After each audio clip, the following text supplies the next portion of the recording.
నమస్తే, welcome to Telugu రాజ్యం. ఈరోజు మనతో పాటు ఉన్నారు సామాజిక ఉద్యమకారులు చలసాని శ్రీనివాస్ గారు. వారితో మాట్లాడదాం. సార్ నమస్తే. నమస్కారం అండి. సార్, కర్ణాటకలో అయితే పవర్ ట్రాన్సిషన్ అనేది చాలా స్మూత్ గా జరిగినట్టుగా మనకు ఇప్పుడు ప్రస్తుతానికి అయితే కనపడుతుంది. సిద్ధరామయ్య గారు నిన్న రాజీనామా చేశారు. ఇంకొక 2 రోజుల్లో డికే శివకుమార్ గారు ముఖ్యమంత్రిగా పదవి బాధ్యతలు అయితే చేపట్టబోతున్నారు. ఇదైతే స్పష్టంగా అర్థమవుతుంది.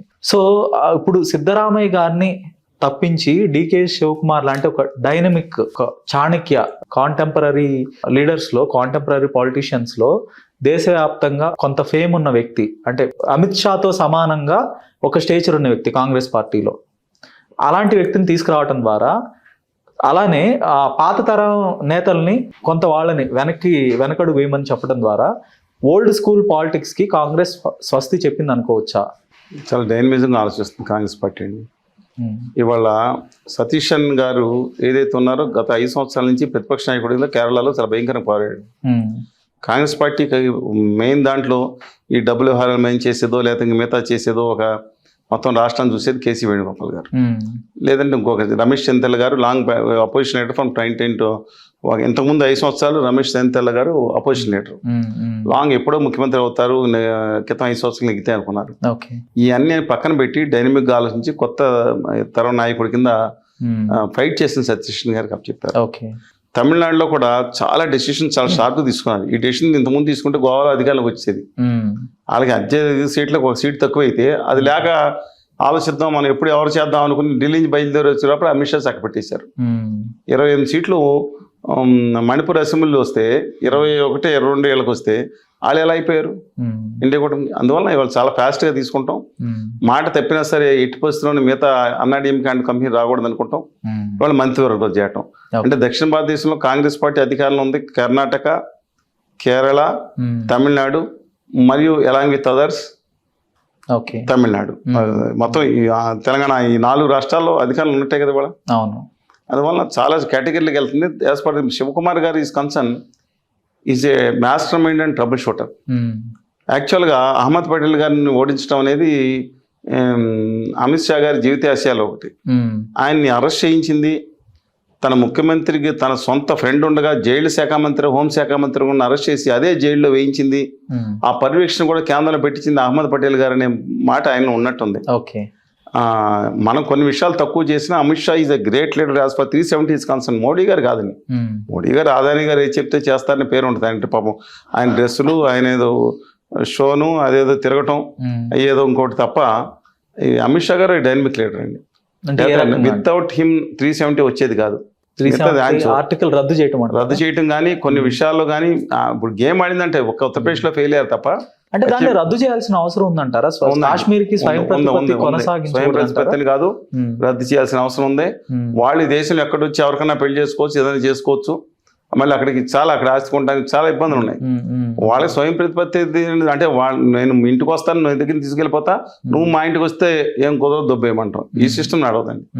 I support out and out BJP ideology as per 370 is concern, except వాళ్ళకి ఆ చట్టం కేంద్ర పాలిత ప్రాంతం చేసేయటం, జమ్మూ కాశ్మీర్కి ఆ చట్టంలో రాష్ట్ర హోదా లేకుండా చేసేయటం, ఇది వ్యతిరేకిస్తాం చేస్తాం. ఎందుకంటే అక్కడ ఉండే పరిస్థితులు వేరు, మనం అర్థం చేసుకోవాలి. అందువలన ఇవాళ అమిత్ షా గారు అంత అవుట్ రైట్ గా చెప్తున్నట్టు మన సబ్జెక్ట్ డికే శివకుమార్ గారి విషయంలో అహ్మద్ పటేల్ కర్ణాటక నుంచి పోటీ చేస్తున్న సందర్భంలో ఎక్కడి నుంచి నెగ్గాలనుకున్నప్పుడు భయపడిపోయారు. ఐ విల్ వెంటాడతానని చెప్పారంట. For it is true, we don't know. ఆయన కర్ణాటకలో అడుగు పెట్టగానే ఈయన మీద దాడులు చేశారు. ఈగల్టన్ రిసార్ట్స్ అండ్ మొత్తం మీద ఈడీలు, బోడీలు, తోడీలు మీ వేధించే, వెంటాడై నరకయాతన పెట్టే ఆయన నిలబడ్డాడు. ఇచ్చిన మాట మేరకు అహ్మద్ పటేల్ గారిని ఢిల్లీకి రాజ్యసభకు పెంచి ఎవరైతే చూడకూడదు అనుకున్నారో ఆయన ఉన్నారు. దురదృష్టవశాత్తు ఆయన ప్రభుత్వ హాస్పిటల్లో చేరారంట. దూకుడు సినిమాలో మహేష్ బాబు లాగినట్టు పైపులు లాగేశారు, ఆరోపణ అహ్మద్ పటేల్ గారు చచ్చిపోయారని వేరే సంగతి. It may not be true. అందువల్ల డికే శివకుమార్ గారు అనేది trouble shooter for Congress in India. తెలంగాణలో అధికారం రావడానికి ఖచ్చితంగా ఆయన సహకారం కూడా ఉంది. అలాగే కేరళలో ఆర్థిక పరంగా సాయం చేయడానికి కానీ ఇవన్నీ ఉన్నాయి. కాబట్టి ఆయన డిజర్వ్డ్ ఆల్సో. అంటే నేను అవుట్ సైడర్ని. మన సిద్ధరామయ్య యాదవ్ గారు ఆయన కూడా one of the longest served chief ministers in Karnataka అండి. కర్ణాటకలో చాలా తొందరగా మారిపడుతూ ఉంటారు. ఓకే. కర్ణాటకలో లాంగెస్ట్ చీఫ్ మినిస్టర్లో ఒకరు ఆయన. అందువలన ఓకే. ఆయన ఒప్పుకుంటారంటున్నారు. ఆయన జాతీయ స్థాయి రాజ్యసభ స్థానం తీసుకున్నానని నిన్న స్టేట్మెంట్ వచ్చింది. ఇప్పటికీ 40 మంది ఎమ్మెల్యేలు ఆయనతో ఉంటున్నారు. నిన్న దేశ్ముఖ్ గారు మాట్లాడుతా నేను ఆలోచిస్తున్నాం, స్టిల్ వీఆర్ విత్ హిమ్ అన్నారు. Later wait and see. Okay. ఇప్పుడు దీంట్లో రెండోది ఏంటంటే చాలా డెలికేట్గా ఉంది కాంబినేషన్. అహిండా అనేది ఉంది అక్కడ. అంటే అల్పసంఖ్యాక వర్గాలు, బలహీన వర్గాలు, అదే ఈ సిస్టంలో దళితారు. అహిండా అంటే దళితారు.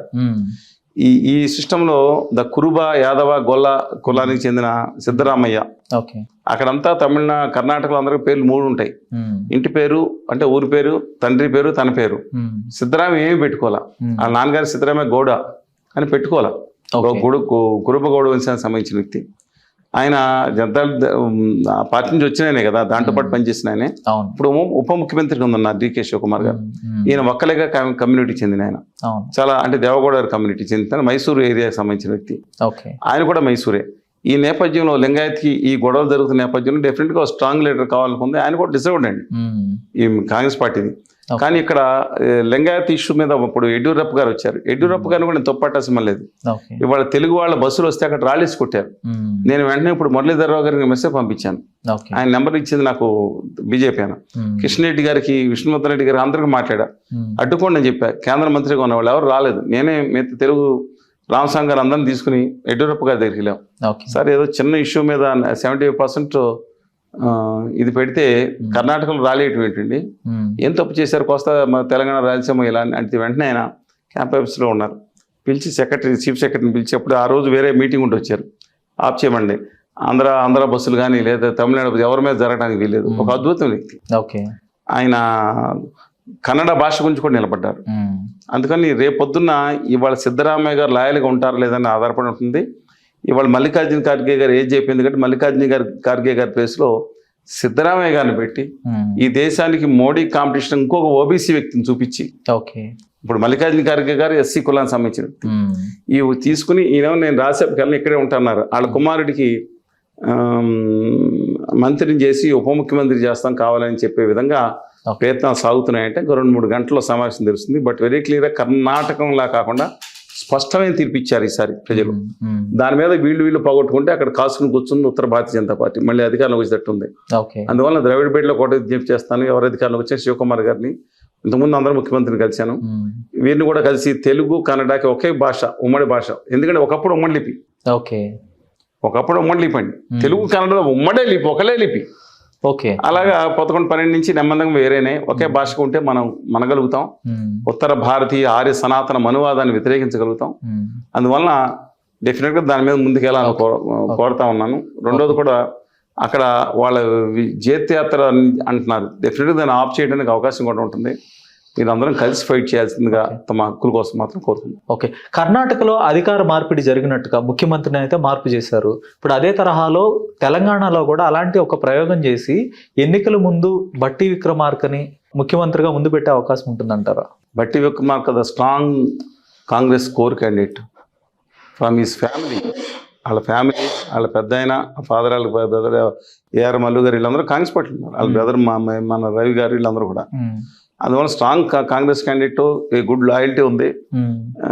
ప్లస్ ఆయన సామాజిక వర్గం యొక్క కోణంలో కూడా ఆయన ఉపయోగపడే అవకాశం ఉంది. మళ్ళీ ఉప సామాజిక వర్గం ఇంకొంతమంది తీసుకొస్తారు. డిస్పైట్ దట్ ఇవాళ రేవంత్ రెడ్డి గారిని డిస్టర్బ్ చేసి ఈ షూడ్ పర్సనాలిటీ అండి.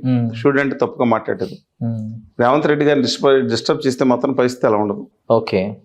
ఏ నిర్ణయం తీసుకోవచ్చు. అంటే రేవంత్ రెడ్డి కాంగ్రెస్ కి దూరం అయితే కాంగ్రెస్ మనగనలేదు, అంటే మనుగడ సాగించలేదు అనే ఒక వాతావరణం ఉందంటారా? ఏమండి, కాంగ్రెస్ పార్టీ అనేది అనంతమైన సముద్రం. నేను దుద్దిరెడ్డి శ్రీధరబాబు గారి గురించి, మన గీతారెడ్డి గారి గురించి కానీ, లేదంటే దామోదర్ రాజనరసింహ గారు, అలాగే నెంబర్ ఆఫ్ పీపుల్ గురించి మిగతా నేను మాట్లాడలేను. బట్టి విక్రమార్క గారు కానీ, వీళ్ళందరూ కూడా strong Congress supports from ages. కానీ కోమటిరెడ్డి బ్రదర్స్ ఉన్నారు, ఇంకా 2-3 ఉన్నారు. వాళ్ళందరూ బీజేపీతో అలయబలయలు ఉన్నారంటున్నారు. అందువల్ల పార్టీ రేవంత్ రెడ్డి గారు మొన్న మోడీ గారు మాట్లాడి పచ్చి అబద్ధాలు మాట్లాడి, దేశ చరిత్రలో ప్రధానమంత్రి ఇంత పచ్చి అబద్ధాలు అవాస్తవాలు మాట్లాడి చూడలేదు. నేను అబద్ధాలు కాదో కదా ఒక్క నిమిషం ఎక్స్ప్లెయిన్ చేస్తాను. గుజరాత్ రైల్వేలో గుజరాత్కి ఇచ్చింది మీకు ఇస్తే ఇంకా తగ్గిపోతున్నారండి. పచ్చి అబద్ధాలు, ఇంత మోసం, నయవంచన, కళ్ళ ముందు నయవంచన చేసిన ఈ వ్యక్తిని ప్రపంచంలో కూడా గోబెల్స్ కూడా ఇలా ఉండరండి. తెలంగాణకు 5,336, ఇక్కడ చాలాసార్లు చెప్పాను మీకు, 5,336 కోట్లు ఇచ్చి 1 కోటి పెంచి, గుజరాత్కి 8,417 కోట్లు పెంచి, మోసం కాదా అది? 2వ సంవత్సరం మళ్ళీ తెలంగాణ 117 కోట్లు పెంచి, అప్పుడు 2024తో పోలిస్తే గుజరాత్కి 8,800 కోట్లు పెంచి, అంటే ఆ ఒక 2 సంవత్సరాల్లో ఆ రాష్ట్రానికి 35,000 కోట్లు అలా పెంచి మొత్తం ఇచ్చి, తెలంగాణ 10,300 కోట్లు పెంచి, ఇది కాకుండా అదనంగా 4 సంవత్సరాల్లో ఆ రాష్ట్రానికి ముద్దుల రైలు కోసం 78,000 కోట్లు. చిన్న విషయం అండి. లక్షల కోట్ల రూపాయలు వాళ్ళకి ఇచ్చి దేశ ప్రజలు కట్టిన పన్నుల నుంచి తెలంగాణకి నమ్మక ద్రోహం చేసిన వ్యక్తి అంత దుర్మార్గంగా మాట్లాడితే ముఖ్యమంత్రి బయటకు వచ్చి ఎందుకు ఖండించలేదు గట్టిగా? ఆధారాలు ఇచ్చి మేము పంపించాం కదా ముఖ్యమంత్రి గారి దగ్గరికి చేర్చమని, అన్ని ఎందుకు ఖండించలేదు? Something wrong, I'm telling you. Okay, అంటే ఆయన వెళ్ళిపోతారు మనం చెప్పడం premature to say, and I can't comment like that. But ఆయన డిస్టర్బ్ చేస్తే మాత్రం is not a ordinary candidate. దమ్ము ధైర్యం ఉన్న వ్యక్తి, come whatever, entire different issue. ధన్యవాదాలు సార్. నమస్కారం. హలో, తెలుగు రాజ్యం ఛానల్ చూస్తున్నారా? సామాజిక, రాజకీయ, జీవన చిత్రణే తెలుగు రాజ్యం. అతిశయోక్తులు, అసత్యాలు ఉండవు. రాజకీయ కోణం కాదు, ప్రజా కోణమే కొలబద్ద. తెలుగు రాజ్యం వీక్షణ మీ ఉత్తమ అభిరుచికి నిదర్శనం.